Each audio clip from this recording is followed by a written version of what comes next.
Locking horns is a defense against a one-handed choke by the throat. What they're doing is they are locked around my neck and they're hitting me.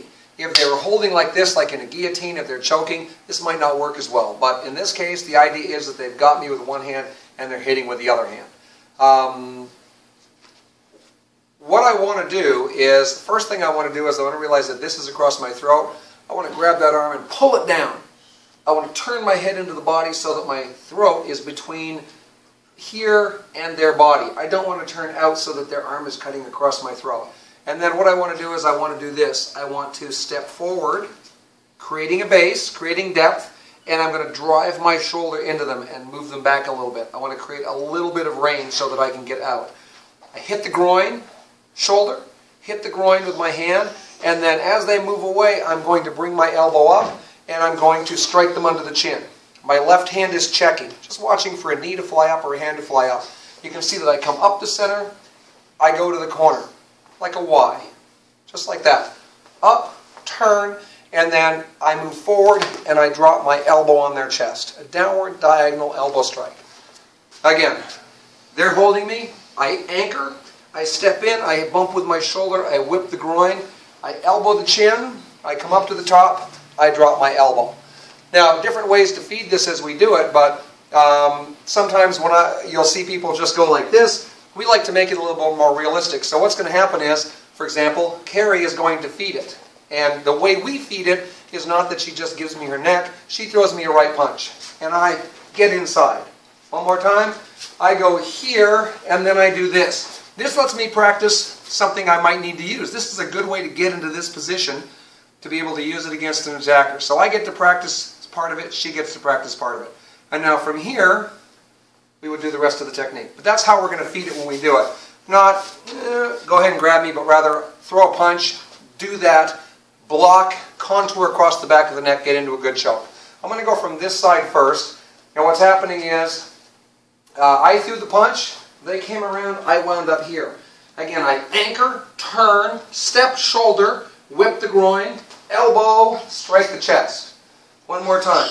I'm here, I threw the punch, I wound up here, I anchor, turn, shoulder, whip the groin, elbow comes up and I drop the elbow on the chest. From this angle, what I'm going to do is, I'm going to throw my punch, but boom, I wind up down here.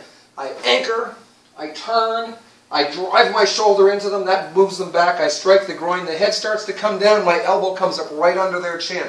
Look at where my left hand is. I elbow. One more time. I throw the punch, but I wind up here.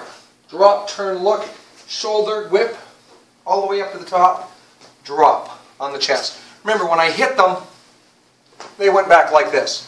Now what I'm trying to do is I'm coming in and I'm hitting with my elbow strike.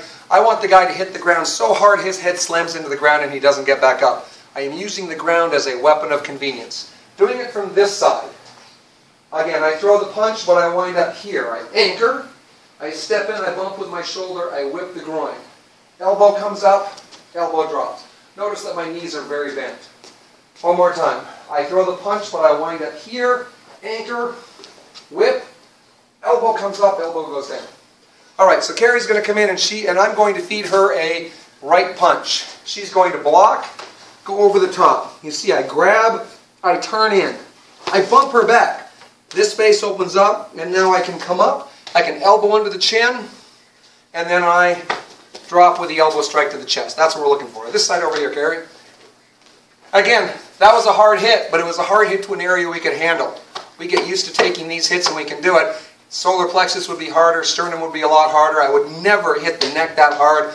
Facial bones will break very easily, but I can hit this part really, really hard and the body can take it after you've become desensitized to it.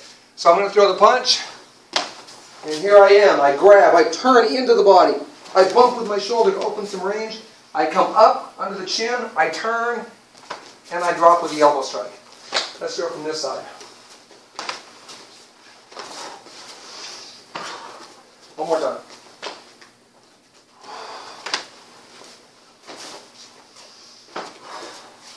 And that is locking horns. Again, it's a defense against the choke with the right hand. They're hitting me with the left hand. What happens if they grab? What happens if they do a guillotine? What happens if they do something else? That's why we practice. That's why we do variations. And that's why we do other techniques that cover what if. What if I don't break the grip? We've got a technique for that. Thank you.